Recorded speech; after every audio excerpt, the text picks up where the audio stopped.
तो आज का हमारा टॉपिक है मॉलिक्यूलर ऑर्बिटल थ्योरी। तो इसको पढ़ने से पहले हम ये जानते हैं कि हमें इसको पढ़ने की ज़रूरत क्या है।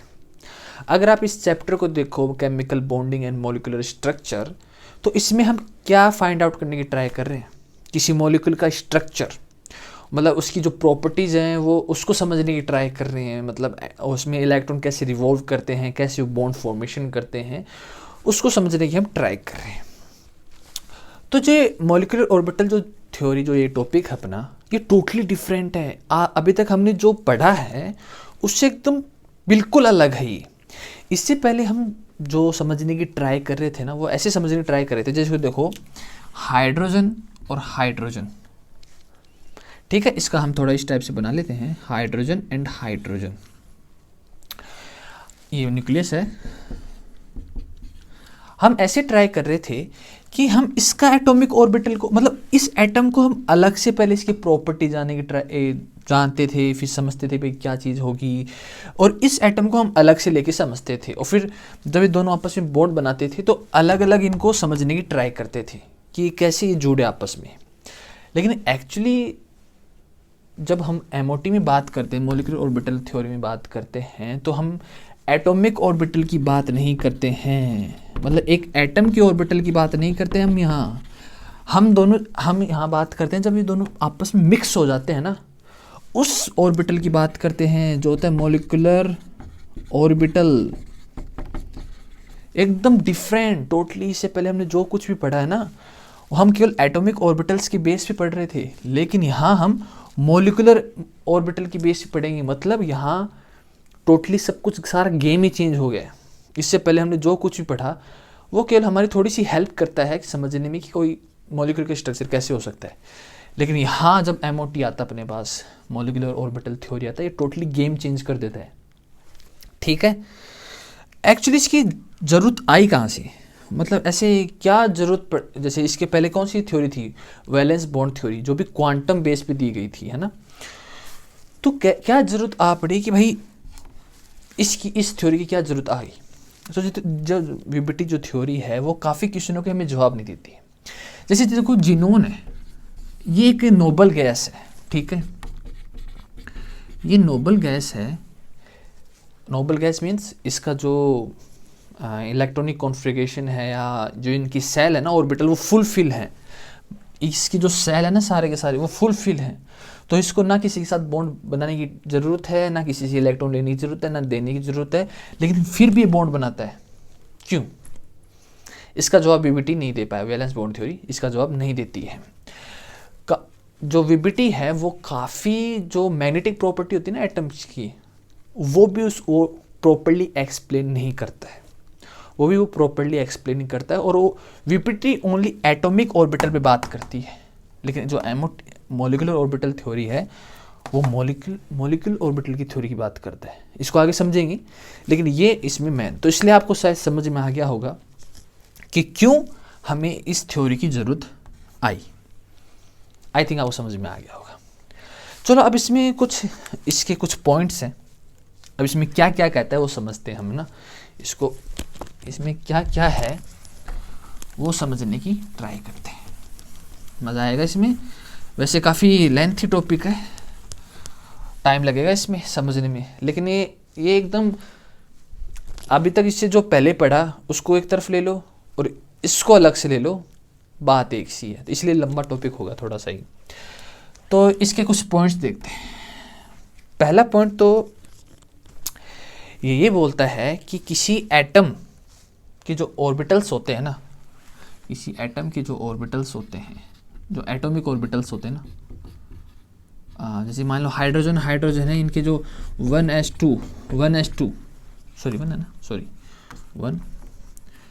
ये आपस में मिलके एक मॉलिक्यूल ऑर्बिटल बनाएंगे, ठीक है ना। जैसे ये हाइड्रोजन है और ये इसके एक इलेक्ट्रॉन यहाँ है, इसका एक इलेक्ट्रॉन, और ये मिलके, जैसे बीच में जो ये एरिया है ना, ये दोनों जब आपस में मिलेंगे हेड ऑन मिलके, जैसे अपने पाई बॉन्ड या सिग्मा बॉन्ड में पढ़ा था, जब हेड करके मिलते हैं तो 1s, तो ये जब दोनों मिल रहे हैं तो तो ये बीच में इनका एक कॉमन एरिया आएगा, जब बॉन्ड फॉर्मेशन होगा तो बीच में एक कॉमन एरिया आएगा, यहाँ पे ये मॉलिक्यूल ऑर्बिटल बनाते हैं, है ना। इसको लिया और इसको लिया, बीच में कॉमन एरिया आया, आ गया। देखो धीरे धीरे इसमें शुरू में हो सकता है थोड़ा डिफिकल्ट हो समझना कि भाई क्या हो रहा है यहाँ पे, लेकिन धीरे धीरे आएगा, ठीक है। तो ये कह रहे हैं कि जो एटॉमिक ऑर्बिटल्स होते हैं ना, वो कंबाइन होके, मतलब ये एटॉमिक और इसका हाइड्रोजन का अलग से एक एटॉमिक ऑर्बिटल है जो 1s 2s 2p ये होते हैं ना वो वाले, और इसका अलग से है, और जब ये आपस में बनाएंगे तो दोनों एक कॉमन होगा जिसे हम मॉलिक्यूल ऑर्बिटल बोलेंगे, ठीक है। आई थिंक समझ में आ गया होगा कि मॉलिक्यूल ऑर्बिटल किसको बोलते हैं। अब इसमें जो सेकंड पॉइंट आता है ना, इसका मतलब यहाँ पर ये बात है कि जो एटॉमिक ऑर्बिटल है वो आपस में कंबाइन होकर मॉलिक्यूल ऑर्बिटल बना रहे हैं। मॉलिक्यूल नाम क्यों दे रहे हैं? क्योंकि एक मॉलिक्यूल फॉर्म हो रहा है, H2 या O2 C2 ये कुछ भी है, मॉलिक्यूल फॉर्म हो रहा है, इसलिए हम मॉलिक्यूल ऑर्बिटल नाम देंगे इसको। तो इसमें जो सेकंड पॉइंट है वो कहता है कि जो एटॉमिक ऑर्बिटल है ना, जो एटॉमिक ऑर्बिटल कंबाइन होके जो मॉलिक्यूल ऑर्बिटल बनाएंगे वो सेम एनर्जी और सेम सिमेट्री की होनी चाहिए। जो एटॉमिक ऑर्बिटल बना रहे हैं ना, जो मॉलिक्यूल ऑर्बिटल जब ये हैं, ये सेम एनर्जी में होने चाहिए और इनकी सिमेट्री भी सेम होनी चाहिए। कंडीशन है, मतलब 1s केवल 1s के साथ होगा, 2s केवल 2s के साथ कंबाइन होकर एक मॉलिक्यूल बनाएगा, 3s के साथ, 2px के साथ, x एक्सिस वाला, 2py के साथ, केवल ये बनाएंगे एक मॉलिक्यूल वाला, ठीक है ना। मतलब सेम ही मिक्स होगा, ऐसे नहीं कि 1s 2s में हो जाएगा, क्योंकि इनकी एनर्जी डिफरेंस होती है, क्योंकि एनर्जी सेम होनी चाहिए, 1s की कम होती है, 2s की ज़्यादा होती है। तो सेकंड पॉइंट ये बोलता है कि जो भी मॉलिक्यूल ऑर्बिटल बनाएंगे, जो एटॉमिक ऑर्बिटल्स, उनकी एनर्जी और सिमेट्री सेम होनी चाहिए, ये इसमें सेकंड पॉइंट बोलता है, ठीक है। तो थोड़ा सा रफ कर देता हूँ थर्ड पॉइंट को बताने के लिए।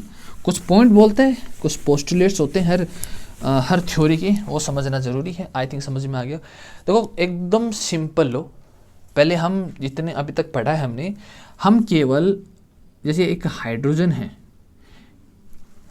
इसके ऑर्बिटल्स की बात करते हैं, जैसे इलेक्ट्रॉनिक कॉन्फिगरेशन, जैसे कार्बन है 1s2 2s2 2p2, ये होते हैं एटॉमिक ऑर्बिटल।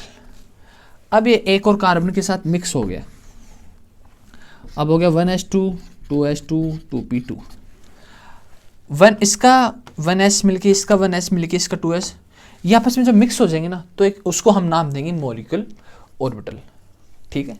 आई थिंक समझ में आ गया होगा आपको। अब इसमें जो थर्ड पॉइंट है वो है कि एक मॉलिक्यूल ऑर्बिटल में, एक मॉलिक्यूल जो ऑर्बिटल होता है ना, उसमें जो इलेक्ट्रॉन होता है, ज़रूरी नहीं है उस पर एक ही न्यूक्लियस जो होता है उसका ही इफेक्ट हो, उस पर 2 या 3 या ज़्यादा भी हो सकते हैं। मतलब हम एक ही एग्जांपल लेके चलते हैं ताकि ईजी रहे समझना। जैसे हाइड्रोजन है, ठीक है ना, ये इसका इलेक्ट्रॉन और ये इसका इलेक्ट्रॉन, ये अभी तो बॉन्ड फॉर्म में दिखा दिया मैंने आपको, लेकिन इसमें ये कह रहा है ये कि ये इलेक्ट्रॉन है, जरूरी नहीं कि इस न्यूक्लियस का इस पे इफेक्ट हो, 2 या 3 ज़्यादा भी हो सकते हैं। मतलब जब ये इसके कॉमन एरिया में आएगा ना, यहाँ पे तो रिवॉल्व करेगा ना, इसके न्यूक्लियस के भी इफेक्ट में आएगा और इस न्यूक्लियस के भी इफेक्ट में रहेगा, तो ज़्यादा 1 2 3 ज़्यादा भी न्यूक्लियस के इफेक्ट में एक इलेक्ट्रॉन आ सकता है मॉलिक्यूलर ऑर्बिटल में, ठीक है। थर्ड पॉइंट तो ये बोलता है। अब फोर्थ पॉइंट ये बोलता है कि जो मॉलिक्यूलर ऑर्बिटल थ्योरी है जो अपने यहाँ पे, इसमें 2 टाइप की बॉन्ड बनते हैं। एक तो बनता है बॉन्डिंग मॉलिक्यूलर बॉन्ड, एक एंटी बॉन्डिंग मॉलिक्यूलर बॉन्ड, ठीक है। ये 2 टाइप के इसमें बॉन्ड बनते हैं। ये कैसे बनते हैं, ये इसमें हाइड्रोजन वाले एग्जांपल में समझाने की ट्राई करता हूँ, देखना। जैसे हाइड्रोजन ही, इसमें एक इलेक्ट्रॉन और दोनों यहाँ पर बॉन्ड बनाया, ये दोनों मिक्स हो गए इलेक्ट्रॉन। अब देखो ये जो एटॉमिक ऑर्बिटल है, ये इसका एक ऑर्बिटल है 1s और ये इसका 1s, तो एक और एक कितने हो गए दो ऑर्बिटल हैं, दो एटॉमिक ऑर्बिटल हैं, जब दोनों आपस में फॉर्म हुए तो यहाँ इनके बीच में एक कॉमन एरिया आ गया, ठीक है, यहाँ दोनों के बीच में एक कॉमन एरिया आ गया जहाँ दोनों इलेक्ट्रॉन रिवॉल्व करेंगे दोनों न्यूक्लियस के अराउंड। तो इस टाइप के जो कॉमन एरिया आता है इसको कहते हैं हम बॉन्डिंग मॉलिक्यूलर बॉन्ड, ठीक है, इस टाइप के जो आते हैं ना बीच में कॉमन। अब यहां देखने वाली बात ये है, ये हो गया इसका एक मॉलिक्यूलर ऑर्बिटल, ठीक है ना, ये इसका यहां पर एक मॉलिक्यूलर ऑर्बिटल हो गया, दोनों मिले एक यहां। लेकिन अब एक इसमें देखने वाली बात ये है, एक इसका एटॉमिक ऑर्बिटल, एक इसका एटॉमिक ऑर्बिटल, दोनों आपस में फॉर्म हुए तो एक मॉलिक्यूलर ऑर्बिटल कैसे बना, दूसरा कहाँ गया, क्योंकि दोनों कहते हैं दूसरा कहाँ गया, वहीं अपने पास आता है एंटी बॉन्डिंग मॉलिक्यूलर बॉन्ड या ऑर्बिटल, ठीक है ना। ये कैसे होता है, उसमें आपको थोड़ा सा बैक में जाना पड़ेगा अपने को, ठीक है ना, थोड़ा सा बैक में जाना पड़ेगा इसको समझने के लिए। जैसे अपने वो पढ़ा था स्ट्रक्चर ऑफ एटम में, जब क्वांटम मॉडल हम पढ़ रहे थे ना, क्वांटम मॉडल अब आपको याद हो, जहां हमने ये पढ़ा था कि जो लाइट होती है या जो वेव होती है वो ड्यूल नेचर शो करती है, या पार्टिकल होता है वो भी ड्यूल नेचर शो करता है। एक वेव नेचर भी शो करती है और पार्टिकल नेचर भी शो करती है, और एक पार्टिकल नेचर भी शो करता है और वेव नेचर भी शो करता है, जहाँ से हमने क्वांटम की हम जन्म हुआ था सॉरी, ठीक है। अब उस बात को वापस लाते हैं, मतलब अगर वेव ड्यूल नेचर शो करता है तो दैट मीन्स वेव में क्या होता है, वेव में इंटरफेरेंस होते हैं, ठीक है ना। जैसे ये देखो, एक तो कंस्ट्रक्टिव इंटरफेरेंस होता है, यहाँ दिखाता हूँ, जैसे ये दो, मान लो दो हाइड्रोजन है, नहीं दो वेव हैं और ये इस फॉर्म में जा रही है, ठीक है ना, एक ऐसी गई और एक ऐसी गई, और दोनों का रिजल्टेंट कैसे आएगा, ये इस टाइप से, ठीक है ना, दोनों का रिजल्टेंट ऐसे आएगा, इसको कहते हैं कंस्ट्रक्टिव। और अगर जगह थोड़ी कम पड़ती मेरे पास, ठीक है, इसको भी रफ कर देता हूँ, बाद कर देंगे। एक तो इस टाइप की होती है कंस्ट्रक्टिव, एक होती है डिस्ट्रक्टिव इंटरफेरेंस, ठीक है ना। दो टाइप की वेव इंटरफेरेंस होता है, देखो जब वेव पार्टिकल नेचर भी शो करता है और पार्टिकल वेव नेचर भी शो करता है, दोनों कॉमन ही बात होंगी, ठीक है ना। मैं केवल समझाने के लिए, एंटी बॉन्डिंग कैसे रोल आता है ना, वो समझाने के लिए। तो यहाँ देखो ये कंस्ट्रक्टिव है, मतलब दो जो कोई वेव है वो एक ही फेस में एक ही डायरेक्शन में जा रही है, तो दोनों का रिजल्टेंट ऐसे आएगा।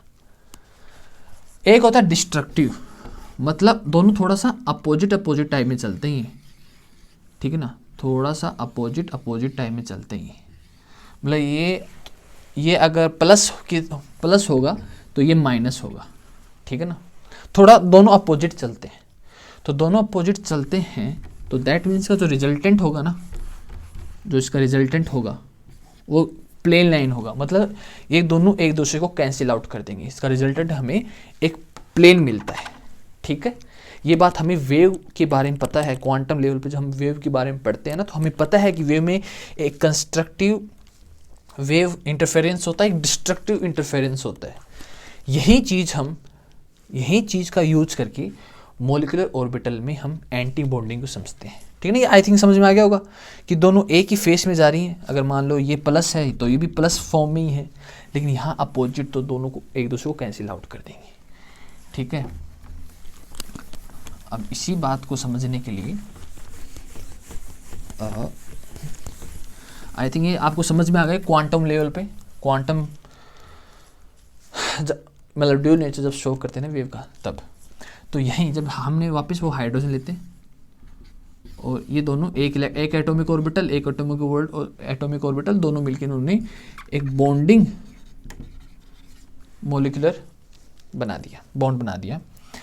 दूसरा इसमें बनता है एंटी बॉन्डिंग। वो कैसे बनता है, देखो जब ये बॉन्डिंग जो बनता है ना, दोनों कंस्ट्रक्टिव टाइप की इंटरफेरेंस थी ना वेव की, मतलब दोनों एक ही फेस की थी, एक ही फ्रीक्वेंसी की थी और सेम डायरेक्शन में जा रही थी, है ना, और दोनों मिलकर रिजल्टेंट हमें क्या मिलता है, तो वो इस टाइप में बॉन्ड बनता है हमारे पास, ठीक है, दोनों का रिजल्टेंट। लेकिन कई बार क्या करते हैं, ये दोनों आपस में कैंसिल आउट भी करते हैं एक दूसरे को, ठीक है, अपोजिट टाइप के होते हैं ना, तो ये दूसरे को कैंसिल आउट भी करते हैं। तो ये इलेक्ट्रॉन्स जो हैं वो यहाँ नहीं होते हैं बीच में, वो बीच में नहीं होके यहाँ पीछे चले जाते हैं इसके, इस टाइप का वो क्रिएट करते हैं बॉन्ड, है ना। मतलब जब एक दूसरे को, जब इलेक्ट्रॉन भी ना वेव और पार्टिकल दोनों नेचर होता है इनका, ठीक है ना, वेव की तरह बिहेव करता है और पार्टिकल की तरह बिहेव करता है। अगर इसकी जो वेव है, इसकी जो वेव फ्रीक्वेंसी है और इसकी जो वेव फ्रीक्वेंसी अगर वो अपोजिट है तो एक दूसरे को कैंसिल आउट कर देगी। वैसे भी जो इनका स्पिन होता है वो ऐसा होता है, तो बहुत ज़्यादा चांस बन जाते हैं कि ये दूसरे को कैंसिल भी करते हैं। मतलब अगर बॉन्डिंग बनेगा वहीं एंटी बॉन्डिंग भी इनका बनेगा, ठीक है ना। और इसमें क्या होता है, बीच में नहीं होते, ये जो बीच का एरिया होता है इसको कहते हैं नोडल सरफेस, ठीक है ना, नोडल एरिया भी कह सकते हैं, नोडल एरिया इसको कहते हैं नोडल एरिया। और इसमें इलेक्ट्रॉन ना वो पीछे की तरफ चल जाते हैं, तो दूसरा बनता है इसमें एंटी बॉन्डिंग मॉलिक्यूलर बॉन्ड या, ठीक है, ऑर्बिटल। आई थिंक समझ में आ गया होगा। रिमेंबर जब हमें ड्यूल नेचर का पता चला ना था कि वेव ड्यूल नेचर शो करता है, पार्टिकल भी ड्यूल नेचर शो करता है, वहाँ से ये बात दिमाग में आई थी। अब इसमें देखो, अगर ध्यान से देखो, यस, इसका मतलब है, देखो इस यूनिवर्स में अगर आप देखोगे तो हर चीज़ का आपको अपोजिट मिलता है, प्लस का नेगेटिव होता है, मेल का फीमेल होता है। अब कोई भी चीज़ ले लो उसका आपको अपोजिट मिल ही जाता है, अच्छाई होती है तो बुराई होती है। तो उसी टाइप में वही फंडा यहाँ भी लगता है, वही फंडा यहाँ पे लगता है। ये दोनों एक दूसरे के अपोजिट होते हैं। वैसे तो आपको इसके वेव इंटरफेरेंस से समझ में आ रहा होगा। जैसे बॉन्डिंग होता है ना, आपको पता नहीं, एक एटम ज़्यादा स्टेबल कब होता है, जब वो लोअर एनर्जी में हो, उसमें एनर्जी कम हो, क्योंकि किसी में अगर ज़्यादा एनर्जी होगी वो टिकेगा क्यों, है ना। तो लोअर एनर्जी में होता है और मोर स्टेबल होता है, ठीक है ना। जो ये बॉन्डिंग वाला है ना, बॉन्डिंग और मॉलिक्यूलर, ये होता है मोर स्टेबल, लोअर एनर्जी में होता है और मोर स्टेबल होता है। वहीं एंटी बॉन्डिंग हायर एनर्जी में होता है और लेस स्टेबल होता है, ठीक है, ये लेस स्टेबल होता है, ठीक है। आई थिंक समझ में आ गया होगा आपको कि बॉन्डिंग में देखो, उसका एक, अगर दोनों मिलके एक बॉन्ड बनाते हैं ना, तो उसका एक अपोजिट टाइप में भी कुछ एंटी बॉन्डिंग टाइप का भी बनेगा, ठीक है। जैसे पॉजिटिव है तो नेगेटिव होगा, मेल है तो फीमेल होगा। जैसे जैसे आप बढ़ते जाओगे, अगर हायर स्टडी में जाओगे ना, वहाँ जाके आपको ये चीज़ बहुत अच्छी तरह समझ में आएगी कि हाँ ऐसा हो, इसका एक अपोजिट टाइप में होता है। जैसे जैसे कुछ ऐसा भी एक है कि कुछ मैटर है ना, जैसे अपनी ग्रेविटी है, ग्रेविटी हमें यहाँ नीचे रखने में मदद करती है, और वैसे पूरे यूनिवर्स में ग्रेविटी है। लेकिन कुछ ऐसा भी मैटर होता है जो ग्रेविटी से इफेक्ट नहीं होता है, जिस पे ग्रेविटी काम नहीं करती है, तो इसका अपोजिट भी है। देखा, तो हर चीज़ का आपको अपोजिट मिल जाएगा। अगर आप ब्लैक होल के बारे में जानते हो, है ना, ब्लैक होल होता है जो, जिसमें ग्रेविटेशन बहुत ज़्यादा होता है, जो चीज़ों को अपनी तरफ खींचता है ना। वहीं वाइट होल भी होता है, ठीक है ना, उसका अपोजिट जो चीज़ों को नहीं खींचता है, तो उसका अपोजिट। तो हर चीज़ का अपोजिट आपको मिल ही जाता है, कैसे न कैसे आप ढूंढोगे तो, ठीक है। तो उसी टाइप से ये इलेक्ट्रॉन्स में, एटम्स के बीच में जब मॉलिक्यूल फॉर्म होता है तो वैसे ही होता है, ठीक है। आई थिंक आपको समझ में आ गया कि काफ़ी डिटेलिंग में आपको एग्जांपल देके बताया है, ठीक है। अब इसमें एक पॉइंट और आता है बस, कि जिस इसमें क्या बोलते हैं इसका भी थोड़ा, हाँ, इसमें एक पॉइंट और आता है। एक पॉइंट कैसे आता है कि इसमें अगर हम इलेक्ट्रॉनिक कॉन्फ़िगरेशन देखेंगे ना इनका, कि भाई हम एटॉमिक ऑर्बिटल का कैसे लिखते थे, 1s2, किनका यूज करते थे, हॉर्न्स रूल, ऑफ-बाउ और पॉली। हम इनकी प्रिंसिपल का यूज करके इलेक्ट्रॉनिक कॉन्फ़िगरेशन समझते थे, 1s2, 2s2, 3s2 sorry 2p6। तो हम इनका यूज करके इनको फिल करते थे एटॉमिक ऑर्बिटल्स। जब यहाँ पे फॉर्म हो कि जब मॉलिक्यूलर ऑर्बिटल मिलेगा उसमें भी इलेक्ट्रॉन हम इन्हीं की रूल के हिसाब से भरेंगे, हुंड ऑफ बर्ग पोली, ये कहीं चीज़ नहीं होंगी, चाहे वो मॉलिक्यूल के ऑर्बिटल की बात कर रहे हो चाहे एटॉमिक ऑर्बिटल की बात कर रहे हो। ठीक है, वैसे एटॉमिक ऑर्बिटल तो मॉलिक्यूल है, अगर उसी कारण तो मॉलिक्यूलर ऑर्बिटल क्रिएट हो रहा है, तो ये बात इसमें हो रहा है। ठीक है, तो इसमें आगे linear combination of atomic orbital आता है। ठीक है ना, वो क्या होता है, वो भी इसी जो हम जो बॉन्डिंग मॉलिक्यूलर ऑर्बिटल, जो एंटी बॉन्डिंग मॉलिक्यूलर ऑर्बिटल पढ़ रहे थे ना, उसी के बारे में थोड़ी डिटेलिंग में है। जैसे जब अगर आपने शुरू में स्ट्रक्चर ऑफ एटम पढ़ रहे थे, वहाँ पे स्क्रोडिंगर थे, उन्होंने क्वांटम लेवल पे अपने को मतलब क्वांटम मैकेनिक्स को अलग से लिया था, है ना, जहाँ उन्होंने क्या बताया था कि जो इलेक्ट्रॉन होता है ना, इसका तो एक वेव भी अटैच होती है, मतलब ड्यूल नेचर शो करता है, ये पार्टिकल नेचर भी शो करता है और ये वेव नेचर भी शो करता है। तो इस वेव को, इलेक्ट्रॉन की इस वेव को उन्होंने शो करने के लिए इसको वेव फंक्शन नाम दिया था। ठीक है ना, इसको उन्होंने वेव फंक्शन नाम दिया था, जिन्होंने उनको साई से डिनोट किया था।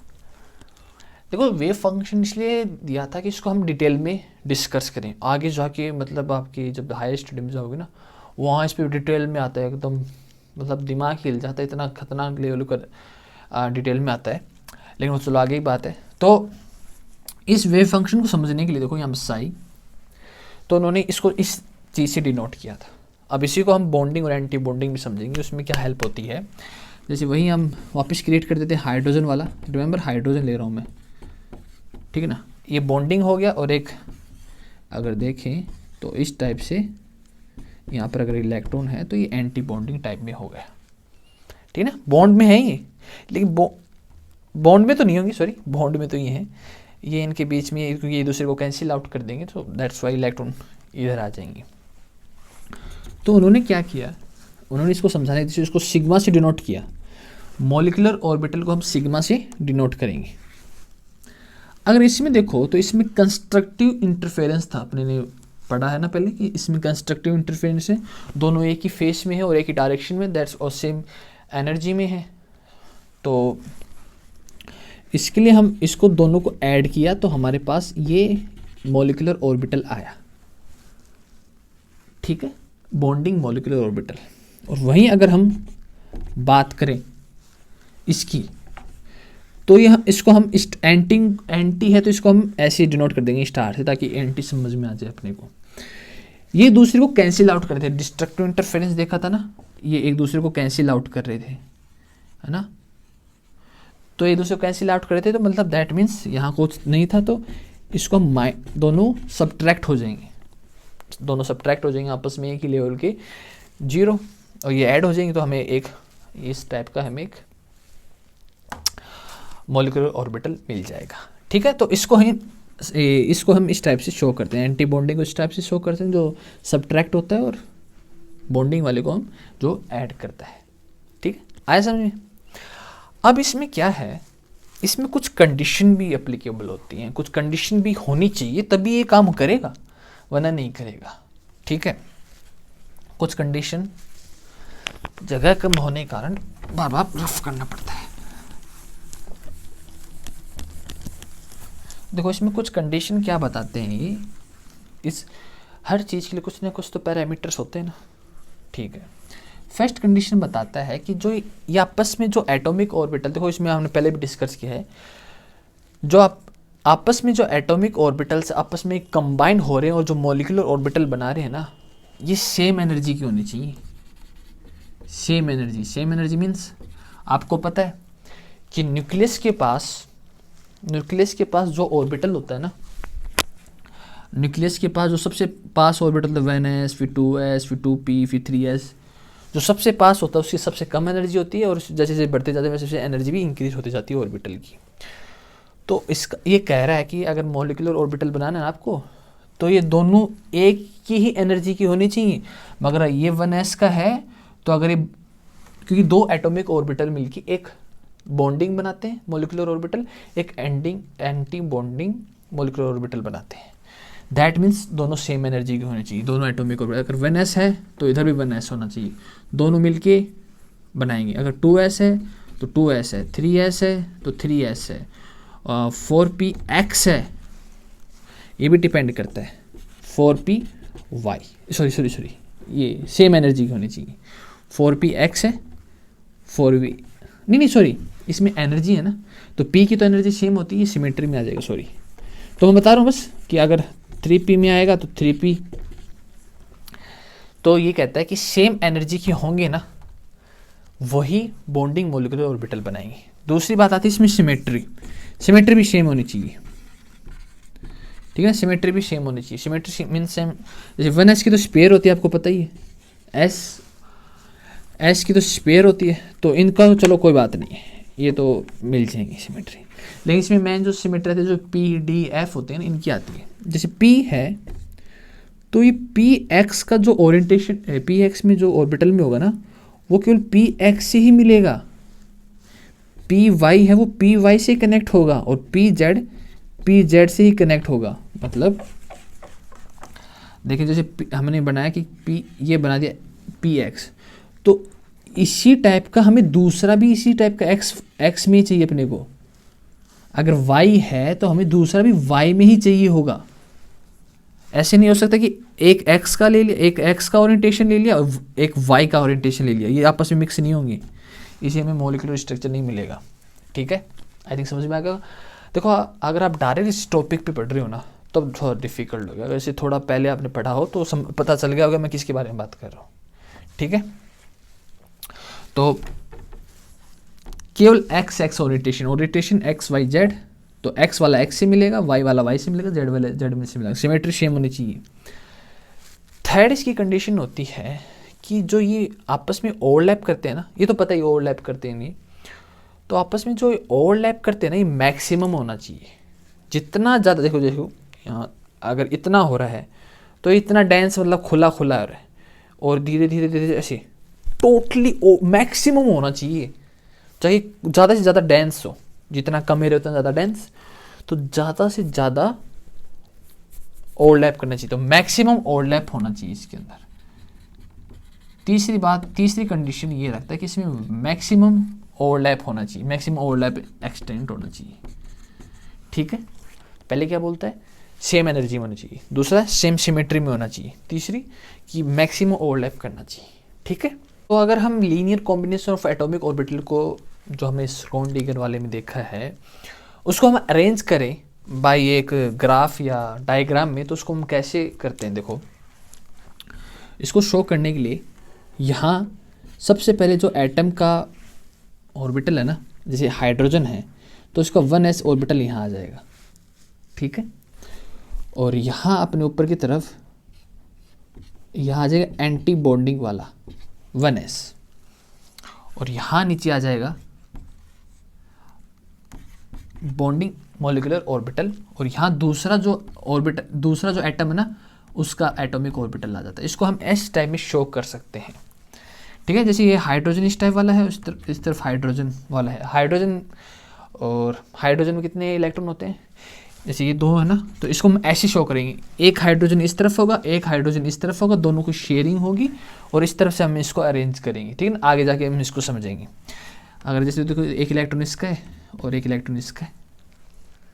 ठीक है, तो इसको हम आगे जाके समझेंगे। तो इसको हम ऐसे शो करेंगे, linear combination of atomic orbitals को हम ऐसे डायग्राम में इसको जाके आगे समझेंगे हम। ठीक है, अब इसमें जो बात आती है ना, कि जो मॉलिक्यूलर ऑर्बिटल होते हैं, इसमें कितने टाइप के बॉन्ड्स होते हैं, है ना, इसमें कितने टाइप के बॉन्ड्स होते हैं वो। तो इसमें अगर देखो, तो इसमें जैसे हमने पहले पढ़ा है, सिग्मा, पाई, डेल्टा, काफ़ी टाइप के हो सकते हैं। तो फिलहाल तो हम सिग्मा पाई के बारे में ही डिस्कस करेंगे। ठीक है, डेल्टा जो है ये आ गया, जैसे आप डी ऑर्बिटल्स में जाते हो, एफ ऑर्बिटल्स में जाते हो ना, वहाँ आएगा डेल्टा। और भी हैं, ठीक है ना, इतने नहीं है, लेकिन वो बहुत ज़्यादा कॉम्प्लिकेटेड होता है, हमें तो बस बेसिक समझना है। तो हम जो इनकी दोनों की हम पहले बात कर चुके हैं, इसकी हम वापस बात करते हैं। तो सिग्मा वाला जो ऑर्बिटल, सिग्मा जो बॉन्ड होता है ना, वो क्या कहता है कि जैसे अब एस ऑर्बिटल है, ठीक है ना, ये एस ऑर्बिटल है, ये एस ऑर्बिटल है, और इसको हम बीच में से काटें, बीच में से स्लाइस करें तो दोनों तरफ सेम होना चाहिए, इनकी सिमेट्री सेम होनी चाहिए, काटने के बाद भी सिमेट्री सेम होनी चाहिए। ठीक है, तो अगर आप देखो जितने भी एस वाले ऑर्बिटल होंगे तो उनकी तो सिमेट्री सेम होगी। अगर आप एक बॉल को बीच में से काटो तो इस तरह भी सेम होगा, इस तरह भी सेम होगा, और दोनों की सिमेट्री सेम है, दोनों एक ही शेप के, एक ही साइज के हैं। तो ऐसे टाइप के जो बॉन्ड्स होते हैं ना उसको हम कहते हैं सिग्मा बॉन्ड। जैसे 1s 2s 3s 4s जितनी तो स्पेयर में सारे आएंगे।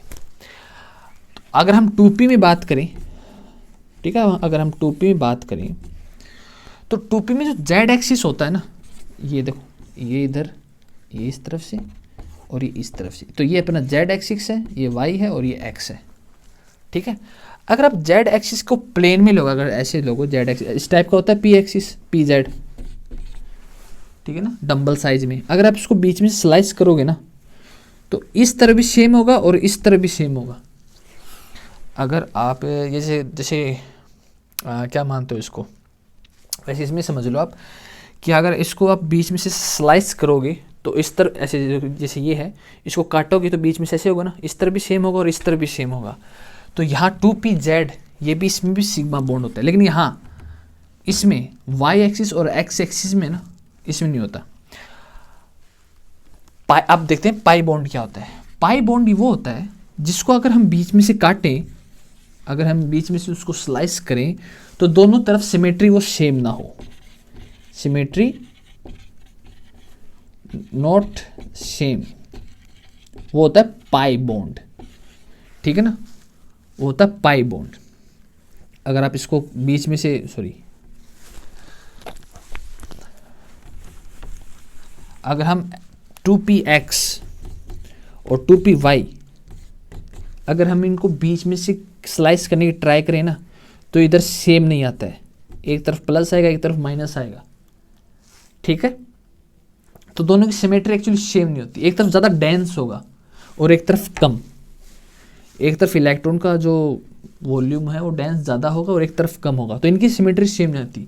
बस आप तो सिंपल सा ये रखो, अगर हम किसी शेप को बीच में से स्लाइस करेंगे, अगर दोनों तरफ सेम है तो है सिग्मा, और अगर दोनों तरफ सेम नहीं मिलता है वो होता है पाई बॉन्ड।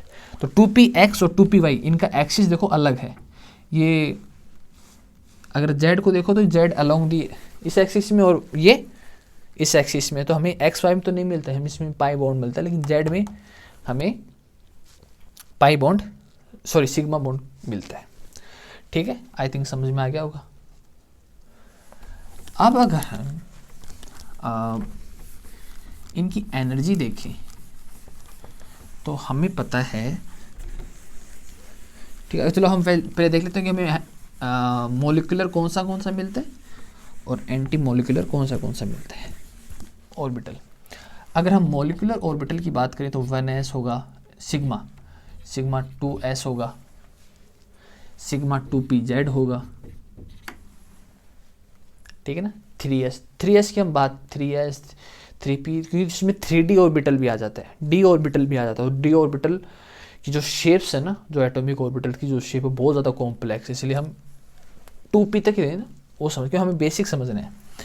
और एंटी बॉन्डिंग वाला को एंटी मोलिकुलर ऑर्बिटल देखते हैं, तो इसमें हमारे पास कौन सा आ जाएगा, इसका एंटी मिल जाएगा, हाँ इसमें मोलिकुलर में, सॉरी ये भी आएगा ना, पाई 2px और पाई 2py, इसका हमें सबका अपोजिट मिल जाएगा, हमें sigma star 2pz, pi star 2px, pi star 2py। देखो पाई और सिग्मा में कंफ्यूज मत होना, सिंपल सा दिमाग में फंडा रखो, किसी शेप को अगर बीच में से कट करेंगे और दोनों तरफ सेम मिल जाए तो होता है सिमेट्री मिल जाता है, तो हमें मिल जाता है पाई, और दोनों अगर सेम ना हो साइड काटने के बीच में से तो वो हो जाता है पाई, वो सिग्मा ये पाई। ठीक है, तो हमें मोलिकुलर ऑर्बिटल ये मिल गए और एंटी मोलिकुलर ऑर्बिटल हमें ये टाइप मिल गए। अब जो इसमें मेन रोल आता है ना, वो आता है इसकी एनर्जी का, कि हम एनर्जी का डिस्ट्रीब्यूशन कैसे देखते हैं। तो फिलहाल हम बहुत ही लो सबसे कम देखते हैं, जो शुरू में हमारे पास जो सेकंड पीरियड में जो अपने पास वो होती है ना एटम्स होते हैं, lithium, beryllium, boron, carbon, nitrogen, oxygen, fluorine, हम केवल पहले उसको देखेंगे। हम इसमें बड़े एग्जाम्पल नहीं ले रहे हैं, बस ये बात ध्यान में रखो आप, ठीक है। तो इसमें है ना, इसको वैसे नॉट थ्योरेटिकल इनकी जो एनर्जी है, जैसे देखो lithium, beryllium, boron, carbon, nitrogen, oxygen, fluorine, तो इनकी जो एनर्जी है, इनकी जो एनर्जी जैसे ऑर्बिटल्स है ना, इनकी एनर्जी देखिएगी नॉट थ्योरेटिकल, कोई थ्योरी बेस पे नहीं देखिए, इनको रियल में एक्सपेरिमेंटली इनकी क्या बोलते हैं, इनकी एनर्जी निकाली गई। तो अगर जब एक्सपेरिमेंटली जब निकाली गई तो थोड़ा सा इसमें डिफरेंस नज़र आया। ऑक्सीजन और फ्लोरीन की एनर्जी में जो इनकी एनर्जी में कुछ फ़र्क नज़र आया और इनकी एनर्जी में कुछ फ़र्क नज़र आया। वो क्यों? क्योंकि मोर इलेक्ट्रोनेगेटिव हैं, ठीक है ना। देखो यहाँ पर नोबल गैस के पास होते हैं ना ये, तो इनको तो नोबल गैस वाला जो स्टेबल कॉन्फ़िगरेशन है वो चाहिए होता है, जो इलेक्ट्रॉन की नीड ज़्यादा खींचेंगे अपनी तरफ ये, तो ये मोर इलेक्ट्रोनेगेटिव होते हैं, है ना। इलेक्ट्रॉन को खींचने की जो पावर होती है उसको इलेक्ट्रोनेगेटिव कहते हैं, मोर इलेक्ट्रोनेगेटिव होते हैं। तो इनकी एनर्जी में फ़र्क आता है। जैसे ऑक्सीजन और फ्लोरीन देखें, ठीक है, अगर हम ऑक्सीजन और फ्लोरीन की देखें तो कुछ इस टाइप से अरेंज होता है। जैसे सिग्मा 1s की एनर्जी सबसे कम होती है, सिग्मा स्टार 1s की उसके बाद सबसे कम होती है, सिग्मा 2s की एनर्जी उससे कम होती है, सॉरी ज़्यादा होती है, सॉरी इसकी ज़्यादा एनर्जी, फिर इससे ज़्यादा एनर्जी होती है इसकी, सिग्मा स्टार 2s की, इससे ज़्यादा एनर्जी होती है इसकी, सिग्मा 2pz की, फिर और इनकी जो एनर्जी होती है ना पाई 2px, इन दोनों की इक्वल होती है, पाई 2py, पाई इन दोनों की एनर्जी सेम होती है। फिर इसके बाद पाई स्टार 2px और पाई स्टार 2py की एनर्जी, और लास्ट में हमारे पास सिग्मा 2pz की एनर्जी सबसे ज़्यादा होती है ओनली ऑक्सीजन और फ्लोरीन के लिए, क्योंकि ये मोर इलेक्ट्रोनेगेटिव होते हैं। वहीं अगर हम पहले वालों की बात करें तो बस थोड़ा माइनर सा डिफरेंस आता है इसमें, थोड़ा सा माइनर सा डिफरेंस आता है इसमें। वो कैसे? जैसे इसमें देखो इतने से फ़र्क आएगा, जैसे सिग्मा 1s है, सिग्मा स्टार 1s की इससे ज़्यादा है, सिग्मा 2s की है, सिग्मा स्टार 2s की है। इसके बाद है ना, देखो यहाँ पर सिग्मा कहाँ गया, सिग्मा 2pz की एनर्जी सिग्मा स्टार 2s के बाद है, लेकिन यहाँ पे एनर्जी पाई 2px की और पाई 2py की एनर्जी इसके बाद ज़्यादा होगी, यहाँ पे सिग्मा 2pz की। मतलब थोड़ा सा डिफरेंस बस इतना ही है कि पहले में इनकी ज़्यादा एनर्जी होती है, जो यहाँ पर ऑक्सीजन और फ्लोरीन की बात करें तो 2px और 2py की एनर्जी और एटॉमिक ऑर्बिटल की एनर्जी या मॉलिक्यूलर ऑर्बिटल की एनर्जी ज़्यादा होती है इसके कंपेयर में, लेकिन यहाँ उल्टा होता है, यहाँ पर जो pz है इसकी एनर्जी ज़्यादा होती है, बस बाकी सेम होता है, बाकी इसमें सेम होता है, ठीक है ना। बुक में देख लेना, आपको क्लियरली समझ में आ जाएगा। और लास्ट में 2pz, ज़्यादा कंफ्यूज मत हो इसमें। जैसे हमने 1s 2s 3s किया था ना, उसकी एनर्जी को देखा था, 1s की सबसे कम होती है, 2s की सबसे कम होती है, फिर उसके बाद 2p 3s, उसी बेस में ये भी है, कंफ्यूज होने की ज़रूरत नहीं है। और इनकी जो है ना कोई थ्योरेटिकल नहीं है, ये भी हमने एक्सपेरिमेंटली निकाला है, ठीक है ना, ये भी हमने एक्सपेरिमेंटली निकाला है, ये बात भी ध्यान रखने वाली है, कोई थ्योरी नहीं इसमें, एक्सपेरिमेंट है, ठीक है। तो आई नो ये काफ़ी बड़ा टॉपिक हो चुका है, ठीक है ना। तो अब लास्ट में हम इस जितना भी हमने जो कुछ जाना है समझा है उसको हम एक एग्जांपल लेते हैं, उसका डायग्राम क्रिएट करते हैं, और फिर उसको आपकी सारी कहानी उसमें आपको समझ में आ जाएगी हमने अभी तक क्या पढ़ा है, ठीक है। तो हम एक मॉलिक्यूल लेते हैं O2 का, ठीक है ना। तो इसका इलेक्ट्रॉन तो इसको हम अलग अलग ऐसे लिख लेते हैं O, ठीक है। तो इसका जो इलेक्ट्रॉन होते हैं वो 8 होते हैं, इसके भी 8 इलेक्ट्रॉन होते हैं, मतलब 16 इलेक्ट्रॉन हमारे पास यहाँ हो गए, ठीक है ना। अब इसका हम सबसे पहले यहाँ पे इसका जो फर्स्ट एस वाला होता है ना वो बनाते हैं 1s, ठीक है। और यहाँ पे हम एंटी बॉन्डिंग वाला, फिर यहाँ पे दूसरे एटम वाला, और यहाँ पे इसका मॉलिक्यूलर ऑर्बिटल बताया था ना थोड़ी देर पहले उसी टाइप से। तो सबसे पहले इसकी हम एनर्जी का जो क्रम है वो देख लेते हैं, उसी हिसाब से इनको अरेंज करना पड़ेगा। तो सबसे जो लोअर एनर्जी होती है वो सिग्मा 1s, तो लोअर एनर्जी वाला यहाँ आता है जो बॉन्डिंग वाला होता है। फिर इसके बाद होता है सिग्मा स्टार 1s की एनर्जी सबसे कम होती है, तो यहाँ आता है सिग्मा 1 स्टार। तो हमारे पास एक ऑर्बिट में कितने इलेक्ट्रॉन आ सकते हैं? मैक्सिमम 2, तो 1 और 2। सबसे पहले हम एक ऑर्बिटल को फुलफिल करते हैं, फिर इसका 1 और 2 है ना, तो मतलब 4 इलेक्ट्रॉन, तो 4 इलेक्ट्रॉन, तो सबसे पहले तो 2 इलेक्ट्रॉन इस ऑर्बिटल में चले जाएंगे लोअर एनर्जी में इलेक्ट्रॉन जाएंगी, वो सबसे लोअर एनर्जी में जाएंगी, ठीक है। फिर इसके बाद इसमें आएंगी 2 इलेक्ट्रॉन, तो 1s में एक्चुअली 4 इलेक्ट्रॉन यहाँ पे इसमें दोनों के एटम की, ये एक ऑक्सीजन है, ये दूसरा ऑक्सीजन है, ये एंटी बॉन्डिंग है और ये बॉन्डिंग वाला है, sigma 1s complete, 4 electron fulfil हो गई। अब हम देखो स्पेस थोड़ा कम है तो एडजस्ट करना, यहाँ हम 2s को क्रिएट करते हैं, ठीक है ना। यहाँ हम 2s को, तो सिग्मा ये 2s है, क्योंकि अगर आप देखो तो इसके बाद एनर्जी सबसे ज़्यादा कम किसकी होती है? 2s की, और इसके बाद किसकी होती है? सिग्मा स्टार 2s की। तो ये लोअर एनर्जी में है और ये हायर एनर्जी में है। 2 इलेक्ट्रॉन आएंगे इस ऑक्सीजन की, इस ऑक्सीजन की, पहले इसमें आएंगे, दोनों इलेक्ट्रॉन इसमें आ जाएंगे, 2 इलेक्ट्रॉन इसमें आ जाएंगे। तो 2s तक हमने 8 इलेक्ट्रॉन फुलफिल कर दिए। अब आते हैं हम जो 2p में घुसते हैं अपन, ठीक है। तो 2p का थोड़ा, अगर हम 2p की बात करें तो 2p को तो हम 3 ऑर्बिटल होते हैं इसमें, थोड़ा शॉर्ट बनाना पड़ेगा मेरे को, तो इसमें 3 होते हैं ना p में, 1 2 3, ठीक है। क्या होता है सबसे इसमें सिग्मा 2pz की एनर्जी कम होती है, ठीक है ना, सिग्मा 2pz की एनर्जी सबसे कम होती है, तो यहाँ हम एक सिग्मा 2pz को बना देते हैं, और यहाँ हम दूसरे ऑक्सीजन का p वाला जो ऑर्बिटल्स है ना वो कर देते हैं, ये ऑक्सीजन हो गया, ये ऑक्सीजन हो गया, अलग अलग मॉलिक्यूल है नहीं, ठीक है। अब इसके बाद एनर्जी सबसे कम इसके बाद ज़्यादा एनर्जी किसकी होती है? पाई 2px और पाई 2py, तो इसके बाद एनर्जी इनकी ज़्यादा होती है, ठीक है।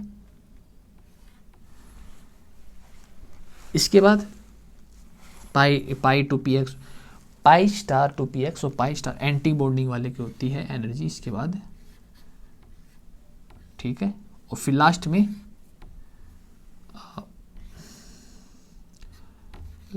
होती है, ठीक है, ये क्या है? सिग्मा 2pz, ये क्या है? सिग्मा, सॉरी पाई वाला वही, पाई 2px, पाई 2py वाला ऑर्बिटल है, ये मॉलिक्यूलर ऑर्बिटल है। इसके बाद किसकी एनर्जी सबसे ज़्यादा होती है? Pi star 2px, pi star 2py, और फिर लास्ट में इसकी एनर्जी सबसे ज़्यादा होती है, ठीक है। तो हम 8 इलेक्ट्रॉन तो फुलफिल कर चुके हैं, ठीक है ना, तो इनका तो रोल खत्म हो गया। हमारे पास कितने इलेक्ट्रॉन बचे? ऑक्सीजन को देखेंगे, एनर्जी का ध्यान रखना आप इसमें, ऑक्सीजन और फ्लोरीन का, हम ओनली सेकंड पीरियड की एनर्जी की बात करें, ऑक्सीजन फ्लोरीन का बस इतना सा फर्क है कि ऑक्सीजन फ्लोरीन में तो ये तो इसकी एनर्जी तो सबसे कम है इसके कंपैरिजन में, वहीं अगर हम ऑक्सीजन फ्लोरीन को छोड़ के बाकियों की बात करें, कार्बन नाइट्रोजन, तो बस इसकी एनर्जी इससे कम हो जाएगी, ये ऊपर चला जाएगा, ये नीचे आ जाएगा, बस इतना सा फर्क है, ध्यान रखना। तो हमारे पास 8 इलेक्ट्रॉन बचे हैं, ठीक है ना, हमारे पास 8 इलेक्ट्रॉन बचे हैं, तो 4 तो पहले सिंगल ऑक्यूपाई होंगी, फिर इसमें, तो हमारे पास ये इतने इलेक्ट्रॉन बचे हैं, तो 2 इलेक्ट्रॉन तो इसमें आ जाएंगी, ठीक है। तो कितने बचे अपने पास? अब अपने पास बचे हैं 6, तो पहले 1 इलेक्ट्रॉन इसमें आएगा, 1 इलेक्ट्रॉन इसमें आएगा, पढ़ा ना हून्स रूल, ठीक है, या पॉली वाले में था ये, थोड़ा बहुत कन्फ्यूजन थोड़ा, ठीक है ना, कि पहले एक इलेक्ट्रॉन इसमें आएगा फिर वापस फुलफिल होगा। तो यहाँ 10, 11, 12, 13, 14 दो इलेक्ट्रॉन बचे, तो एक इसमें आएगा और एक इसमें आएगा, ठीक है। और हमारे यहाँ 16 इलेक्ट्रॉन कंप्लीट, 2 इसमें आ गए, 2 इसमें आ गए, 2 इसमें आ गए, 2 इसके एंटी बॉन्डिंग वाले में आ गए, 2 इसमें आ गए, ये 4 इसमें आ गए और सिंगल 2 इसमें आ गए, ठीक है। अब इसमें देखो, ये तो इसको रफ कर देता हूँ मैं, क्योंकि इसका रोल मोस्टली समझ में आ गया होगा आपको। अब देखो इसमें ना हम क्या क्या एक मॉलिक्यूल के बारे में जान सकते हैं ना इस स्ट्रक्चर से, वो देखते हैं। देखो अगर हम स्टेबिलिटी जानना चाहें कि ये मॉलिक्यूल कितना स्टेबल है ना, स्टेबिलिटी जानना चाहिए, तो इसका एक होता है कि भाई NB, मतलब जो बॉन्डिंग वाले जो इलेक्ट्रॉन हैं, ये बॉन्ड वाले और ये एंटी बॉन्डिंग वाले इलेक्ट्रॉन हैं। अगर बॉन्डिंग वाले इलेक्ट्रॉन ज़्यादा हो तो ये ज़्यादा स्टेबल है, और अगर एंटी बॉन्डिंग वाले ज़्यादा हो तो वो ज़्यादा स्टेबल है, मतलब अनस्टेबल है, सॉरी, ठीक है। तो हम इसको काउंट करते हैं, दोनों को माइनस कर देंगे। तो अगर हम इसमें देखें तो यहाँ पे बॉन्डिंग में 2 इलेक्ट्रॉन यहाँ थे और 2 इलेक्ट्रॉन 4, 6 और 6 और 4, 10, तो 10 इलेक्ट्रॉन तो इसमें बॉन्ड में थे, ठीक है। अब एंटी बॉन्डिंग वाले देखते हैं, 2 यहाँ थे ऊपर, 2 यहाँ एंटी बॉन्डिंग में थे और 2 यहाँ पे हैं, 6, तो -6, मतलब देखा जाए तो हमारे पास NB की संख्या वैल्यू ज़्यादा है, पॉजिटिव में आ रही है, पॉजिटिव वैल्यू आ रही है, इसका मतलब मोर स्टेबल है। अगर ये वैल्यू नेगेटिव या 0 आए तो ये ऐसा मॉलिक्यूल एग्जिस्ट ही नहीं करेगा, सिंपल सी बात है। स्टेबिलिटी समझ गए। इससे हम मॉलिक्यूल का बॉन्ड ऑर्डर भी समझ सकते हैं। बॉन्ड ऑर्डर पता है ना आपको, ट्रिपल बॉन्ड है, सिंगल बॉन्ड है या डबल बॉन्ड है।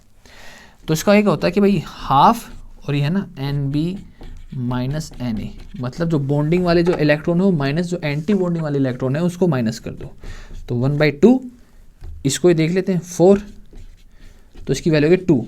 तो अगर आप देखो ना तो ऑक्सीजन के बीच में डबल बॉन्ड होता है, अपने को पता है, तो ये वैल्यू आ गई अपने पास डबल बॉन्ड, ठीक है। तीसरी बात हमें ये बताता है कि बॉन्ड लेंथ के बारे में हमें बता देता है, एक्यूरेटली तो नहीं बताता है कि भाई ये वैल्यू होगी, लेकिन हमें कुछ इन्फॉर्मेशन दे देता है। अगर देखो डबल बॉन्ड है तो अपने को पता है कि जो सिंगल बॉन्ड होता है ना उसकी बॉन्ड लेंथ सबसे ज़्यादा होती है, उसके बाद डबल बॉन्ड की बॉन्ड लेंथ सबसे ज़्यादा होती है, उसके बाद ट्रिपल बॉन्ड की बॉन्ड लेंथ सबसे ज़्यादा होती है ना, मतलब इस टाइप से पहले सिंगल बॉन्ड की सबसे ज़्यादा होगी, फिर डबल बॉन्ड की, फिर ऐसे इस टाइप से हम समझ सकते हैं। तो डबल बॉन्ड है तो इससे हमें पता चल सकता है कि भाई कितनी उसमें बॉन्ड लेंथ होगी एवरेज, ठीक है। तो इसमें हमें बॉन्ड लेंथ कैसे पता चलता है, हम इसको देख के बता सकते हैं। 4 है कि मैग्नेटिक प्रॉपर्टी भी हम बता सकते हैं कि ये डाई मैग्नेटिक है, पैरामैग्नेटिक है। डाई मैग्नेटिक मीन्स होता है कि एक भी सिंगल इलेक्ट्रॉन इसमें ना हो, एक भी सिंगल इलेक्ट्रॉन अगर नहीं है, सब पेयर में है, सब पेयरिंग में है, तो ये डाई मैग्नेटिक होगा, ठीक है। लेकिन अगर पैरामैग्नेट होता है, अगर एक भी इलेक्ट्रॉन अगर सिंगल है, अगर देखो जैसे ये ऊपर इसके 2 देखो आप, ये सिंगल है तो वो पैरामैग्नेट होगा, ठीक है ना। पैरामैग्नेट मीन्स अगर एक भी सिंगल इलेक्ट्रॉन है, और डायमैग्नेटिक मीन्स कि एक भी सिंगल इलेक्ट्रॉन नहीं है। जो विबिटी थ्योरी थी ना अपने पास, बैलेंस बॉन्ड थ्योरी, वो इस चीज़ को समझा नहीं पाई थी कि पैरामैग्नेटिक क्यों है ऑक्सीजन, ये वो नहीं समझा पाई थी। एक्सपेरिमेंटली हमें पता चला कि पैरामैग्नेटिक है ऑक्सीजन, लेकिन जो विबिटी थी वो हमें एक्सप्लेन नहीं कर पाई, तभी MOT की हमें ज़रूरत पड़ी, मॉलिक्यूलर ऑर्बिटल थ्योरी की, कि यहाँ पर देखो 2 सिंगल इलेक्ट्रॉन इसके एंटी बॉन्डिंग वाले में जा रहे हैं, दैट्स वाई पैरामैग्नेटिक है। और ये हमें नेचर बता देता है कि कितना स्ट्रॉन्ग है, वो इससे पता चल जाता है कि अगर ये डबल बॉन्ड है तो मोर स्ट्रॉन्ग है ये इनका जो बॉन्ड है, अगर ट्रिपल बॉन्ड है, अगर 3 नंबर आ जाए वहीं, तो ये ज़्यादा और ज़्यादा स्ट्रॉन्ग है, ठीक है। तो कुल मिला के हमें सारी क्वालिटी के बारे में बता देता है ये, ठीक है। और सारी क्वालिटी बताता है, सिंपल भी है, मुझे ज़्यादा कुछ इसमें लगा नहीं कि हाँ थोड़ा लेंथी है, लेकिन बहुत इजी है अगर देखा। बस आपको ये ध्यान रखना है, बस थोड़ा सा इसमें ये होता है कि भाई ये एनर्जी वाला ध्यान में रखना पड़ेगा आपको, कि अगर आप उसमें देखो पाई बॉन्ड सिग्मा बॉन्ड क्या होते हैं। सिग्मा बॉन्ड होते हैं कि दोनों इक्वल हो, अगर हम बीच में से किसी चीज़ को स्लाइस करें, अगर हम इसको बीच में से काटें तो दोनों इक्वल हैं, और अगर बीच में से अगर दोनों इक्वल नहीं है तो पाई बॉन्ड है। तो ये हमें इसके सब देखो कितनी प्रॉपर्टी के बारे में बताया, स्टेबिलिटी बता रहा है, बॉन्ड ऑर्डर बता रहा है, बॉन्ड लेंथ बता रहा है, मैग्नेटिक नेचर बता रहा है, नेचर बता रहा है कि कैसे किस टाइप का नेचर का बॉन्ड। और बाकी जो इससे पहले जो थ्योरी थी वो इतना नहीं बता पा रही थी, लेकिन ये देखो काफ़ी हमें इंफॉर्मेशन दे पाता है। अगर आप इसमें देखो कार्बन देखो ना, अगर आप चलो इसमें कार्बन भी देख लेते हैं यार, वो भी क्यों झंझट रखें, वो भी आप इसमें एक देख लेते हैं।